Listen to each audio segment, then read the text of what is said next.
Wait, I got the scholarship? A local teenager gets the opportunity of a lifetime thanks to Amazon. I wanted to do something more meaningful. How a local veteran is helping his fellow brothers and sisters in arms get the help that they need. And the NFL releases its schedule for the upcoming year. A look at some of the big games ahead for our Texas teams. This is KRIS6 News at 10. And good evening, everyone. Thank you so much for joining us tonight. I'm Katu Diarte.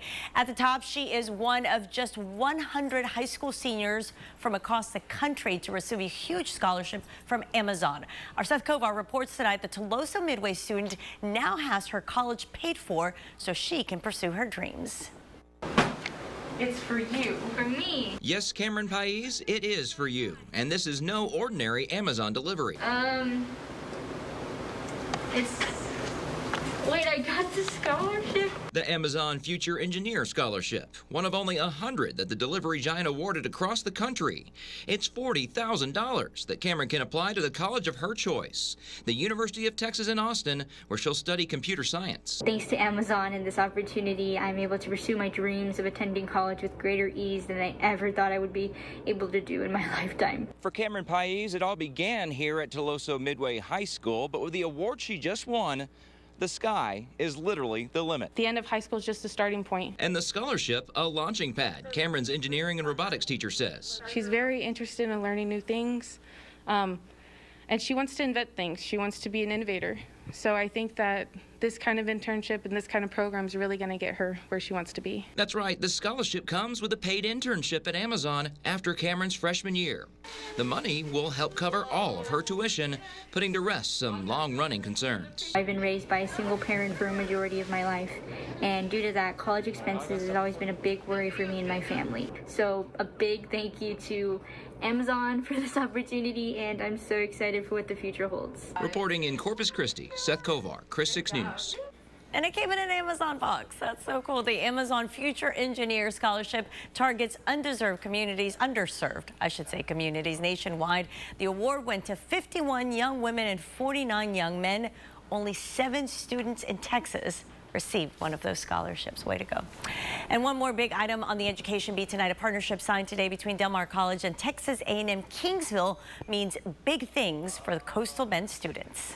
The students can take courses at both places simultaneously while they're here at Del Mar, and/or take classes that they need while they're at Kingsville here. It works 2 ways, and so it's a great opportunity.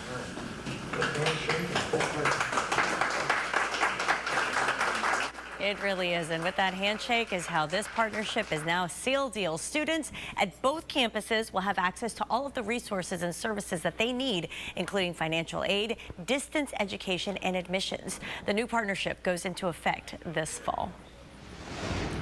And now to last night's weather. A viewer sent us these dramatic images. A lightning strike around 10:30 last night caused this barn to go up in flames near Up River Road near McKenzie.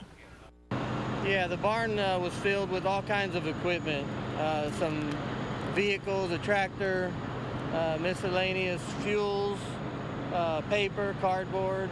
Yeah, and it took firefighters about an hour to get that fire under control because all that stuff just fueled that fire. The good news is that there were no injuries. And the lightning show was extensive and powerful last night. This is just some of the video that was sent into our newsroom by our viewers. Thank you to our viewers who sent us this video. Today, a whole lot different. But what does that mean for the rest of the week? Here's Chief Meteorologist Dale Nelson. Hi, Dale. Good evening, Katya, and it means clear sailing ahead, at least between now and Saturday morning, as we've got thinning of the clouds and beautiful night. It's nice and cool outside for May here in South Texas. Very, very pleasant with a light northerly wind blowing across the region. And as you can see, again, the clouds are breaking up and the temperatures are going down. They're all in the 70s now, with the exception of Hebronville. It's 68 degrees, just 71 in Beeville. And the winds are generally out of the north to east-northeast at about 10 to 12 miles an hour, bringing in cooler air from the north. Our day planner for tomorrow will start mostly cloudy, 66 at 7. The low will be 64 degrees, then 75, mostly cloudy at noon, and a mix of sun and clouds in the high of the day at 5 p.m. So cool for May, but overall a pleasant day here in South Texas. The return flow, though, that's going to come get us for the weekend. What does that mean? In a few minutes, I'll be back to tell you all about it. Katya? All right, Dale, thank you. And happening now, Kingsville police need your help in searching for this man, 37-year-old Jose Jesus Velasquez. Velasquez has a warrant out for his arrest involving sexual assault of a child. He is described to be 5'8", about 215 pounds. If you've seen him or you can help detectives, give them a call, 361-592-4311. An update now on the investigation into a child that was found unconscious and not breathing at an apartment complex on Weber Monday. As we reported, this man, Mark Anthony Hernandez, the boyfriend of the child's mom, has been charged with injury to a child. According to a police report that we obtained, Hernandez told police the 1-year-old girl was hurt when she fell off a bed. But officers say the bed that he referred to was a mattress that was already on the floor with no box spring. The child had lost pulse, but paramedics were able to perform CPR to revive her. The child also had bruises on her. The child's condition is not known at this time. And that story really highlights just how important learning CPR can be, especially when you're dealing with a young child. Our Trevier Gonzalez has more on how you can learn this critical life-saving skill. You don't know when the loved one or a child in that instance are put in a situation, and we have to be ready for that. It's a sight no one wants to have to experience firsthand. A loved one, especially a child, in need of life-saving help. In an incident like Monday's where a child is found unconscious, knowing what to do in a split second is critical. We want to make sure that you're prepared out there in the field. Not just that you pass a class here. We want to make sure you pass out there in the community. Ray Rabagos is a firefighter, but he wasn't at Monday's call. Instead, he spends much of his time teaching others CPR with the Texas EMS Academy, a skill that brought that infant back to life. We want to make sure that the community is prepared for a child or an infant or the adults, and just be able to perform the basics of CPR. And even though traffic here along Staples can get busy at times, the Academy offers both day and night classes. And even though first responders will continue to play a critical role in saving lives, members of the community have the potential to help out until they arrive. So when the responders show up, you are the first responder prior to us getting there. And that's our main goal, is when we try to help the community. And that's why we take these courses. A skill that might just save a life. Trevier Gonzalez, KRIS6 News.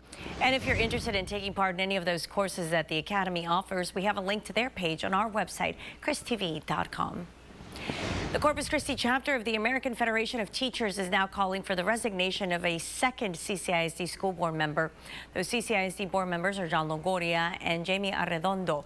This all stems from comments that Longoria made during Monday's school board meeting. He questioned why students were given so much math homework, and he asked, what are teachers doing in the classroom?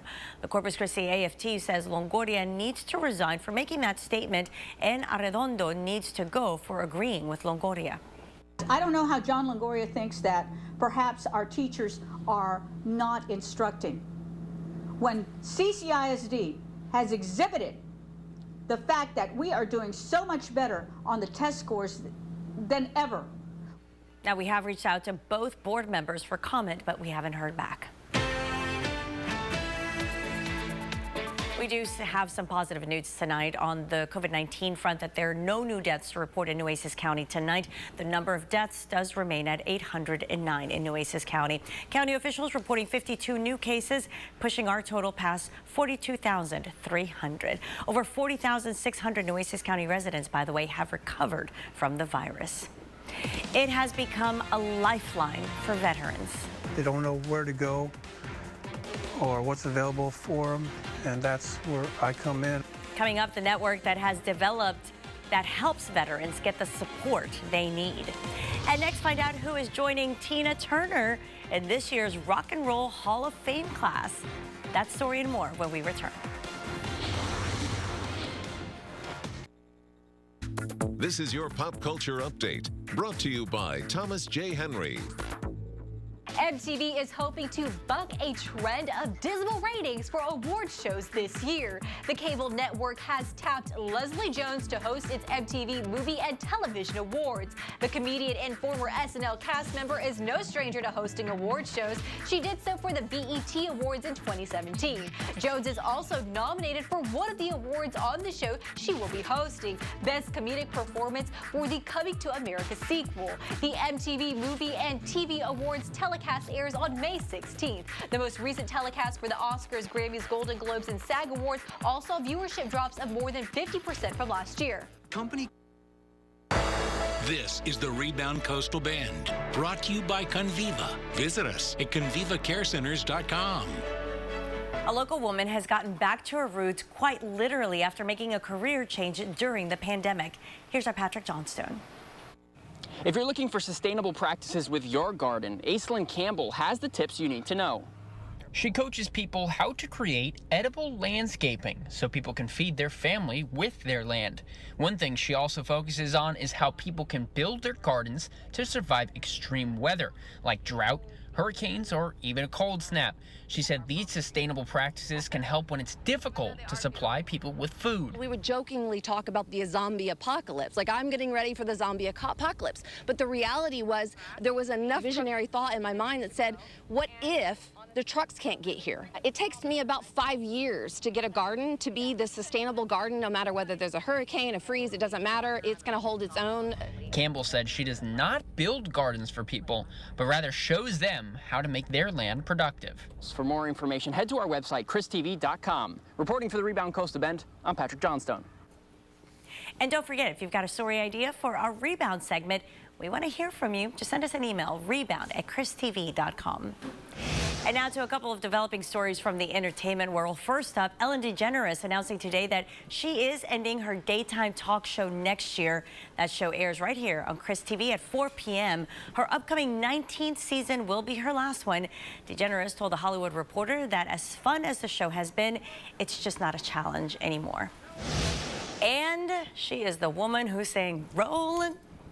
Come on, Eric. Okay, my sidekick didn't keep going. But okay, Tina Turner, all right, the Go-Go's, the Foo Fighters, and Jay-Z, thank you, Dale, are among those who will be going into the Rock and Roll Hall of Fame this year. What a class, right?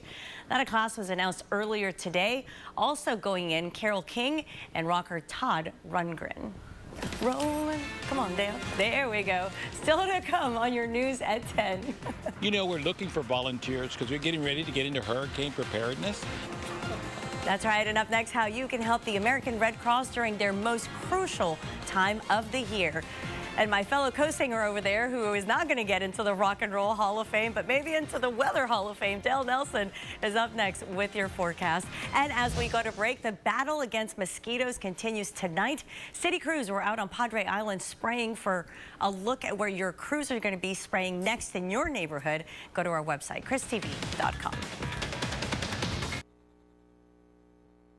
The official start of the 2021 Atlantic hurricane season is less than 3 weeks away. Are you ready?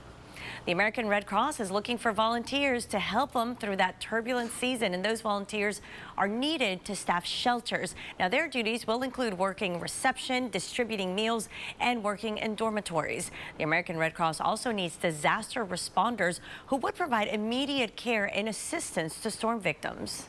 90% of our ability to deliver the service we do is based on volunteers. So volunteers is truly essential to our organization. It's so true. If you're interested in signing up, you'll find a link on our website, KRISTV.com. Now, your KRIS6 weather forecast with Chief Meteorologist Dale Nelson. And as we get closer to the beginning of hurricane season, we'll have a lot more information for you from the Weather Center and right here at KRIS6. But it's quiet in terms of the tropics tonight. We've even got quiet weather over the coastal bend after getting blasted last night, we saw earlier. And here's the good news. There was some pretty decent rain. We're talking about 2, 3, 4 inches in spots in the watershed, and this outlined area here that's far removed from Corpus Christi. It starts in Mathis and goes all the way to the west and northwest up to Utopia and Uvalde of San Antonio. And here's the rain in the coastal bend, and you can see the heaviest of these showers coming through from the northwest to the southeast. And again, the heaviest and most severe of it came right across the Portland area and into downtown Corpus Christi, the Back Bay and Corpus Christi Bay, and out to the island, and then also out here to the west, south of George West along Highway 59, and then in a path with tornadic signatures all the way from Alice down to Kingsville. And the rainfall totals were profound in this region. You can see right here, Kingsville, near that area, 4 inches of rain, 2.3 up in Alice, numerous reports, too many to cover here, 1.9 out on the island. Don't forget to go to our Weather Watcher Facebook page. You can find that by going to the KRIS6 Facebook page and putting in KRIS6 Weather Watchers and getting more information. Here are the storm reports, and they're all wind related. None of them are tornado related, even though we had numerous tornado warnings last night. And the biggest wind was right here in Flower Bluff at the Naval Air Station at 61 miles an hour. Right now, we've got the totals for the almanac, 68 and 80, a late day surge in our temperature with a little bit of sunshine. No rain since midnight, but we had 1.34 prior to midnight. We're now above normal for the year. That's the first time that's happened all year, and here we are in May. And it's hard to say we're in a drought when you see these type of conditions showing up. 74 degrees in Corpus Christi, east-northeast winds at 12 miles an hour. Satellite and radar show the clouds thinning out across the region. And with that, the frontal system that went through about 4 a.m. is well out into the Gulf. High pressure is going to control our weather overnight and tomorrow and Friday. As it moves east, we'll get a return flow off the Gulf of Mexico. But prior to that, clouds in the morning will thin out in the afternoon. More sun tomorrow than we saw today. Very, very pleasant conditions. We'll see a few clouds on Friday morning that will linger into the noon hour and then thin out in the afternoon as the winds turn east and then southeast, but stay light for now. You can see it under 10 miles an hour in the morning, about 10 to 15, very pleasant tomorrow afternoon. Light again on Friday morning, and then Friday afternoon it starts to get a little bit more breezy into Friday night. Mariners, again, quite a bit of wind over the weekend and not the best of conditions for you. Sorry about that. 74 right now. We'll be down to 68 by 4 a.m. and mid-60s through 8 a.m. with that northerly wind producing a 64-degree overnight low, very comfortable, 70 over in Port Aransas. Highs tomorrow will generally be hovering around 80 degrees into the low 80s. The moisture tracker shows dry air here on our scale, and you can see how dry it is at 5 o'clock tomorrow and again on Friday afternoon. But here comes the moisture. You know what that means. Rain in the forecast again, believe it or not, for Saturday. 79 tomorrow, 83 Friday, so cool the next couple of nights. Scattered showers and thunder showers, but not severe as appears now for Saturday into Sunday. Later in Sunday will be nice, and then it gets windy, warm, and humid after that. Katya has more news right after this. Stay with us.